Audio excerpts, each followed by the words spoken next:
Welcome to Israelites Doctrine for Dummies, where we break down the truth of the Bible so simple, even a child can understand it. Your charity helps generate the lessons needed to seal the chosen before the destruction. All praise to the Most High, y'all. This is a class from the Genesis Varsity Online Academy specializing in Hebrew apologetics, where I revealed the first Gentile salvation class, and we didn't have all the answers that we have now. Of course, we have over 500 slides and multiple high-profile debates that were offered and declined. And so we're a lot more polished now. But this was about a half a year ago. I just want to put this out. A lot of people you hear and see on the screen in the video, they have since now left the varsity and won't talk to me, probably praying curses on me. But I just wanted to put this out. I was rewatching this, and, you know, this is a historical artifact, if you will.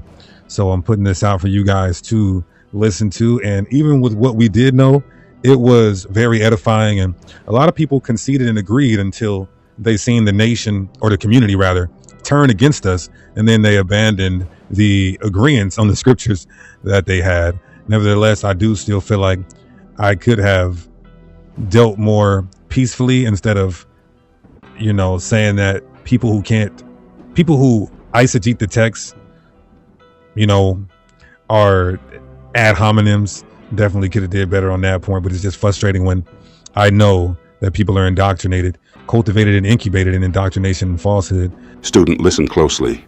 This is how unstable doctrine becomes a movement. Student, listen carefully.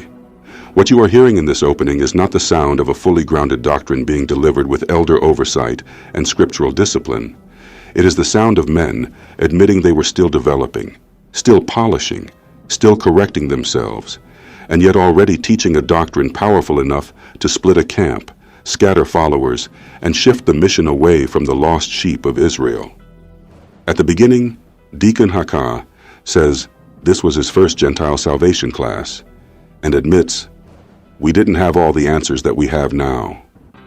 That statement alone should make every serious student pause. If a teacher admits he did not have all the answers, why was he already teaching a doctrine that redefines the gospel mission, opens the door to non-Israelite inclusion, and causes major division among young sheep? He then says they now have over 500 slides and that they are a lot more polished now. But doctrine is not proven by slide count. Doctrine is not made true because a teacher can produce hundreds of slides, debates, branding, or presentations. Truth is established by the covenants, the prophets, the words of Christ, and the consistent testimony of Scripture. This is the danger of what they call Hebrew apologetics. It can become a new branded religious system where the teacher is no longer simply defending the faith of Israel, but creating a platform, a school, a varsity, a doctrine brand, and a following around new teachings. When Hebrew apologetics becomes a title, a movement, a paid academy atmosphere, a debate culture, and a content machine, students must be careful. It can become less about waking up the lost sheep and more about building influence. The phrase, Genesis Varsity Online Academy specializing in Hebrew apologetics, sounds organized and scholarly, but students must ask, what is being defended? Is it the covenant mission to Israel, or is it a new system being built to justify Gentile inclusion? If the apologetics leads the sheep away from Christ's stated mission to the lost sheep of the house of Israel, then it is not defending the truth. It is defending confusion. The opening also reveals division. He says many people who were in the video have since left the varsity and will not talk to him. He says people agreed until the community turned against them. He says the class is a historical artifact. That is not the fruit of a stable doctrine being carefully passed down by seasoned elders. That is the fruit of young, unstable teaching being tested on the flock, while the flock suffers the consequences.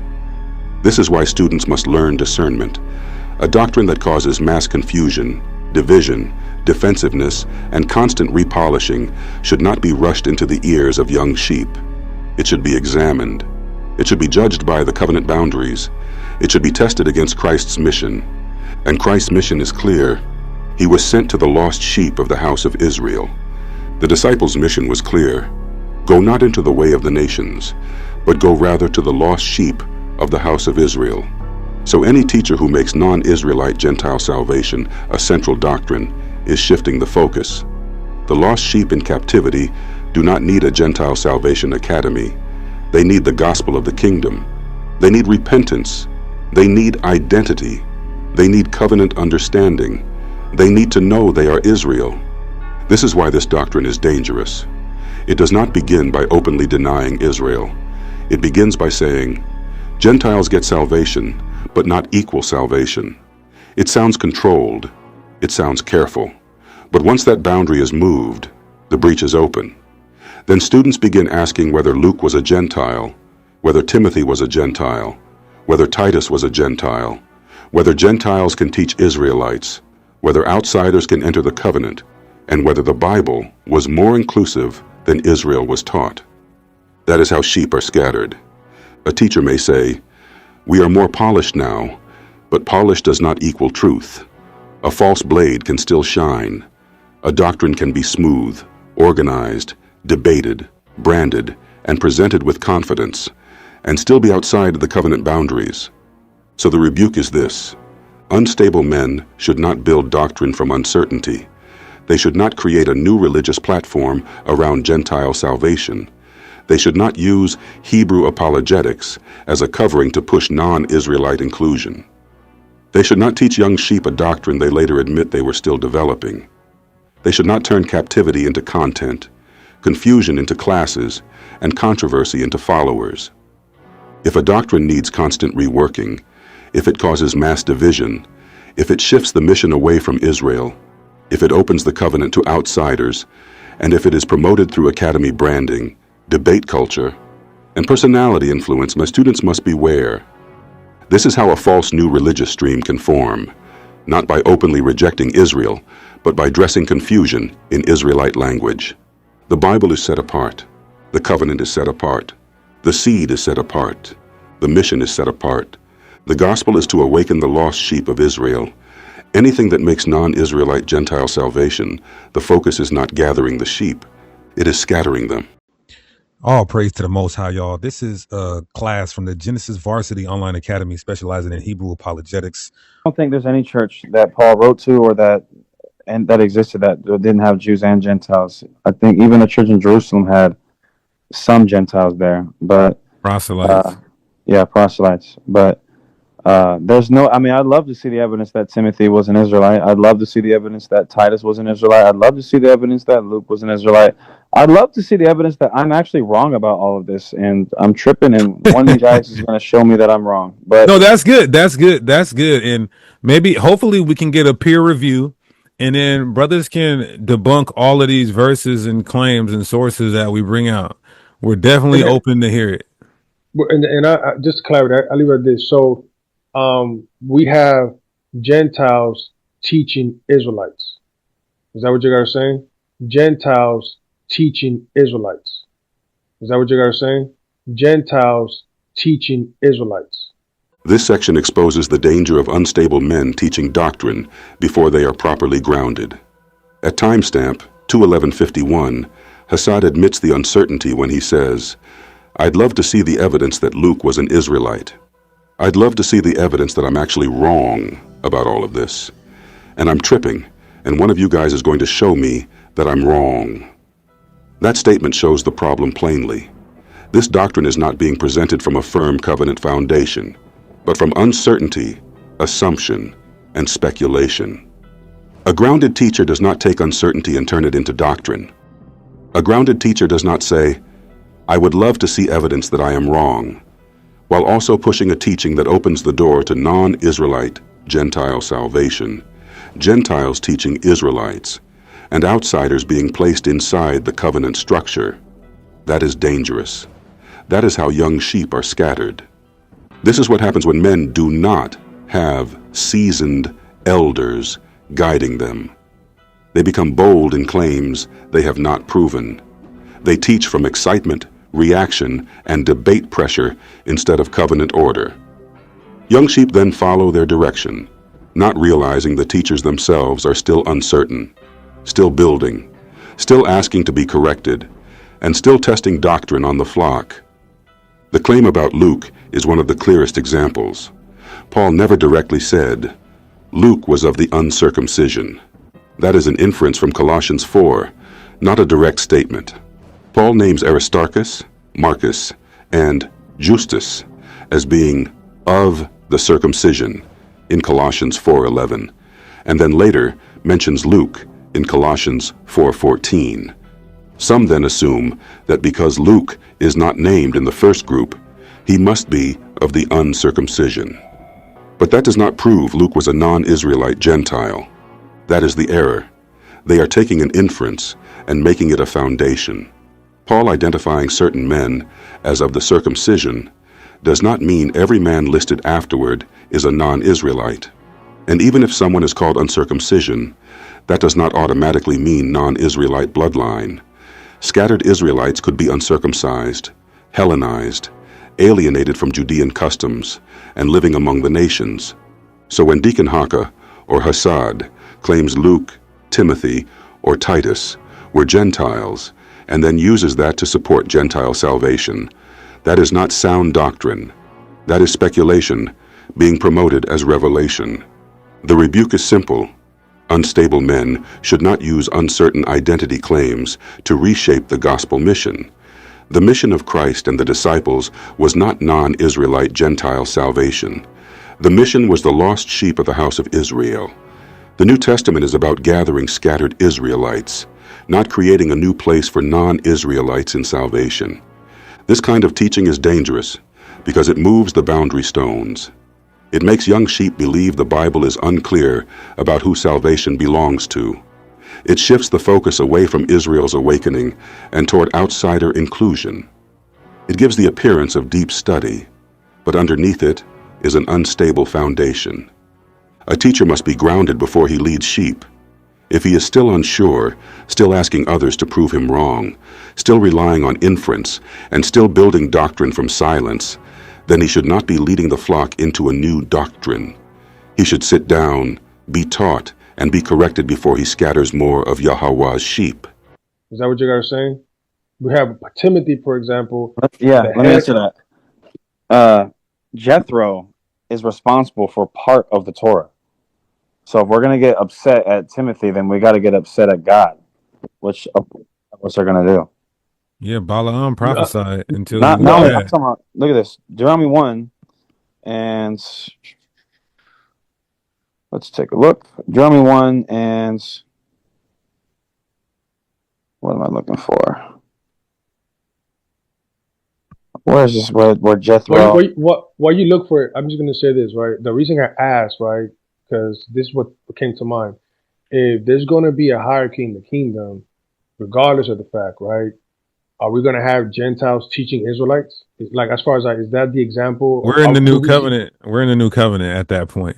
So, yeah, we're still and that also proves that they're not in the new covenant because we'll be teaching them. They won't be teaching us, and we won't be teaching each other.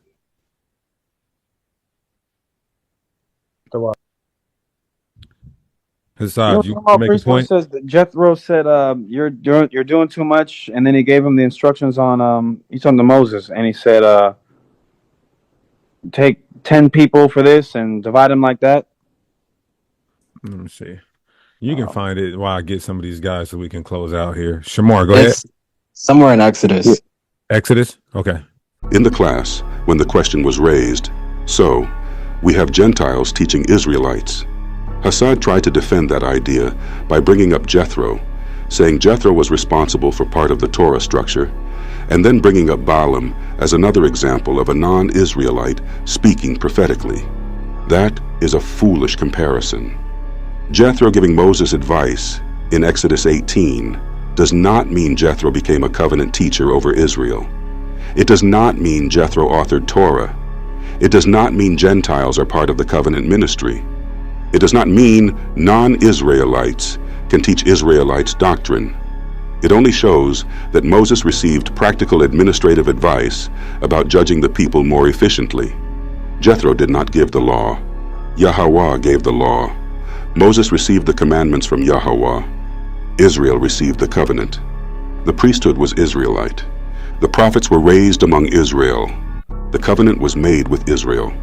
So to say, Jethro helped Moses, therefore Gentiles can teach Israelites, is a category error. It confuses administrative advice with covenant authority. Jethro said Moses should appoint able men to help judge the people. That is not the same as Jethro standing over Israel as a Torah teacher.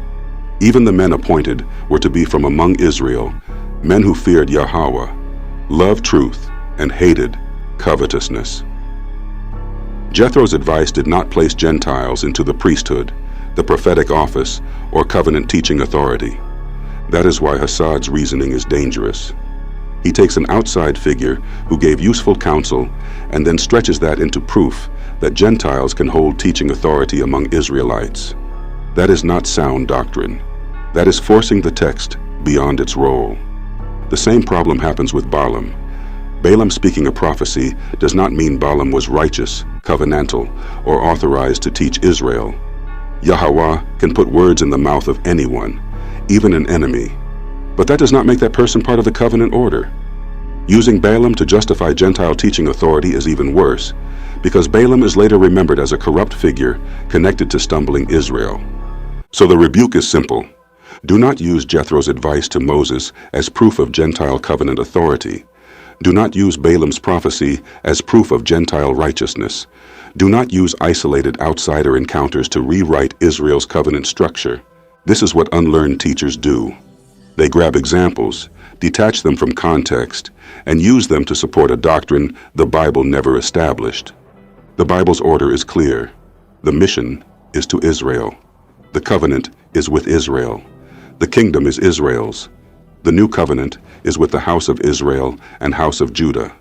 The New Testament gathers Judean Israelites and disperse Israelites, not unrelated heathen, into covenant salvation. The notes state that the both, in Ephesians 2, are Judean Israelites and disperse Israelites, two parts of the one body. So no, Jethro does not prove Gentile salvation. No, Jethro does not prove Gentiles can teach Israelites. No, Jethro does not prove Gentiles are part of Torah authority. No, Jethro does not open the covenant to outsiders. Jethro gave advice. Moses judged the advice. Yahweh gave the law. Israel received the covenant.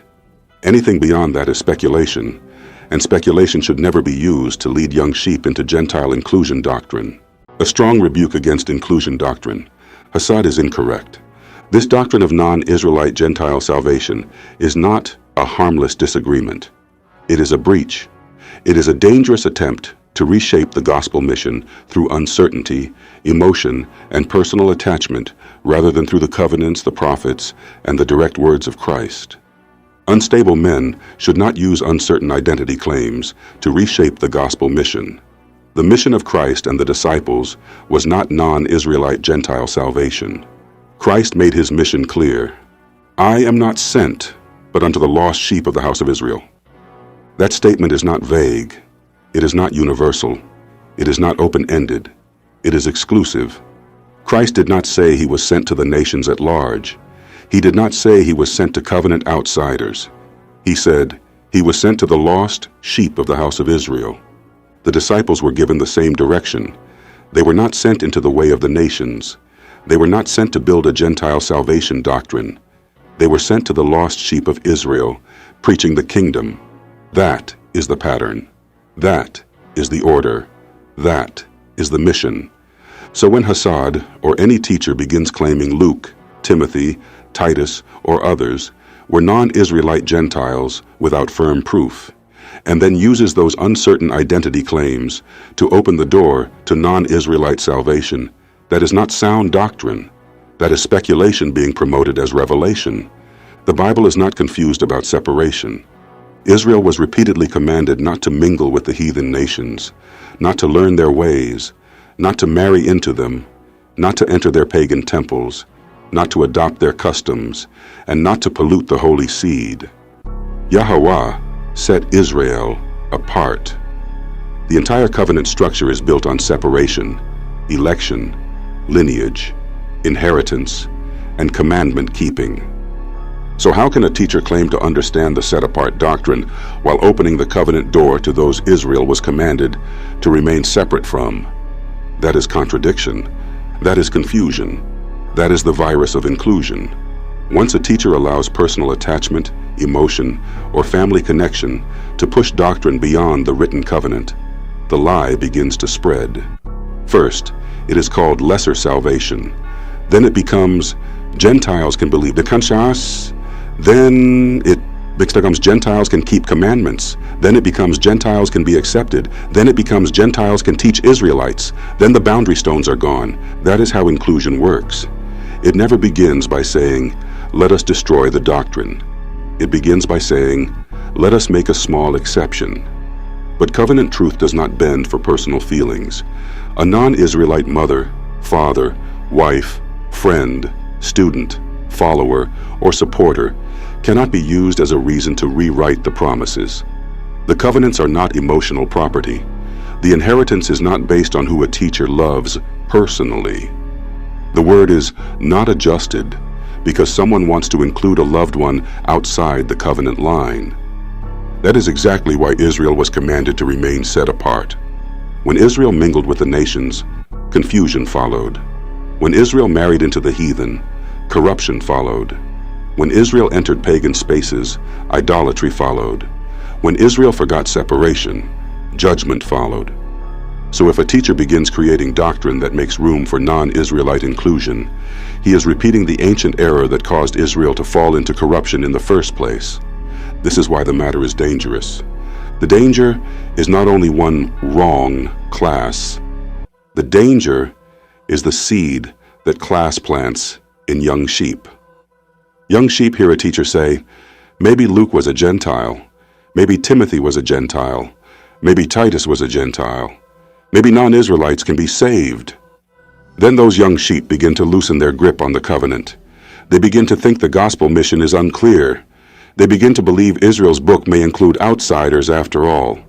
That is how sheep are scattered. The gospel is not a Gentile inclusion program. The gospel is the awakening of Israel. The new covenant is with the house of Israel and the house of Judah. The kingdom belongs to the house of Jacob. The throne belongs to David. The promises belong to the fathers and their seed. Redemption belongs to those who were already Yahweh's possession. Christ came to his own. Christ came for his people. Christ came for the lost sheep. So the rebuke is this: Hasad must stop using uncertain identity claims to open a door the scriptures did not open. He must stop treating inference as proof. He must stop allowing inclusion to creep into the covenant. He must stop giving young sheep unstable doctrine under the appearance of deeper study. A teacher who is not grounded should not lead the flock into a doctrine that tampers with Israel's separation. A teacher who is still unsure should sit down and be taught. A teacher who is still saying, I would love to see evidence that I am wrong, should not be using that same uncertainty to build a doctrine that can scatter the sheep. This doctrine must be rejected because it moves the boundary stones. It blurs Israel and the nations. It turns separation into confusion. It turns the gospel of the kingdom into Gentile inclusion. It gives outsiders a place in a covenant that Yahweh gave to his children. And that is not a small error. That is a breach in the wall. Shalom to the students of the lost tribes. Please support this work on Patreon and request a personal commissioned video lesson. A lesson can be produced for you on the topic you want, with scriptural breakdown and understanding.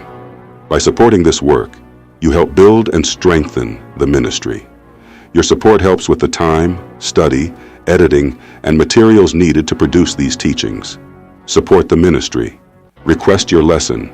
Grow in knowledge. Patreon. Patreon.com/C/School of the Lost Tribes. Student, you have no excuse not to study. The Most High has called you, so do not ignore his call. If you do, you may lose the opportunity for salvation from captivity. Email me at schooloftheLostTribes@gmail.com, and I will answer your questions and send you a lesson on the subject. Shalom. Those who follow the covenant of charity and support the teacher of Yahweh are encouraged to give freely. Please donate. My duty is to compel the descendants of the lost tribes to study and to endure unto the end. You must study, because if you do not study, you will not know Yahweh. Study and worship are the keys to the knowledge of Yahweh, by which the servants of God are sealed in their foreheads before destruction comes. Without that knowledge, you will lose salvation. Sign up by email at schooloftheLostTribes@gmail.com. WhatsApp classes are available.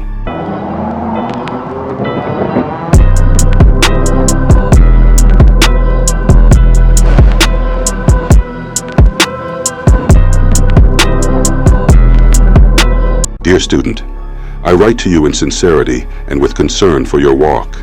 If you do not have a true teacher to serve under, you will not gain the full mystery of the kingdom of heaven. A man cannot come into deep understanding by his own pride, nor by tasting from many tables. The true knowledge of Yahweh is learned through order, humility, service, consistency, and charity toward the truth.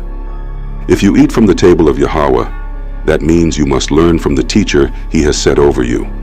But if you are not consistent in charity toward that knowledge, then it shows that you never truly invested in Yah. Instead, you invested in worldly knowledge, worldly approval, and worldly gain.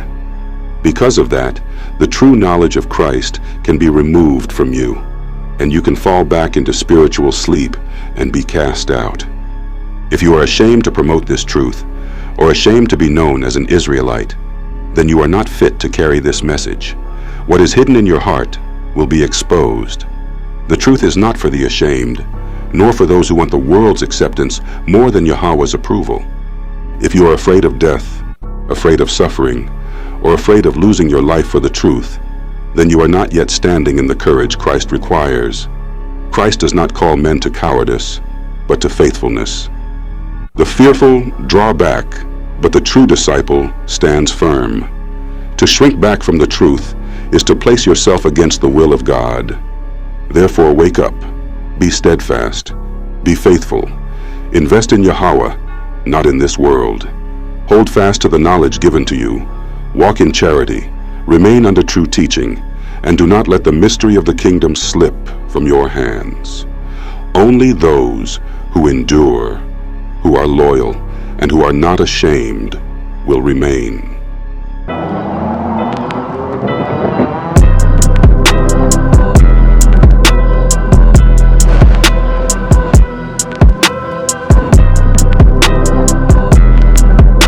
You no longer have an excuse.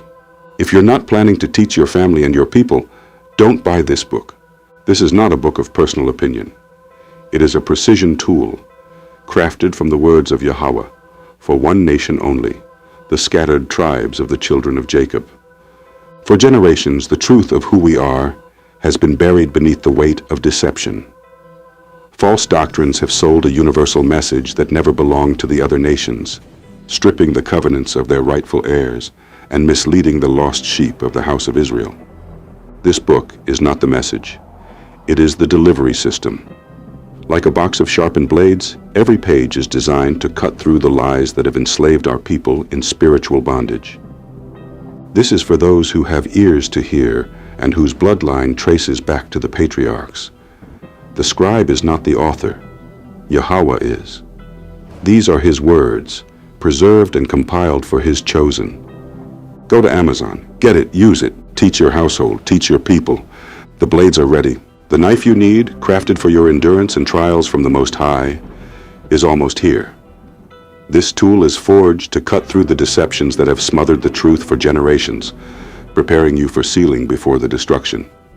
Title: The Curse of the Lost Tribes, for the Deaf, Dumb, and Blind Israelites, by Scribe of the Most High. Not a commentary, not a sermon.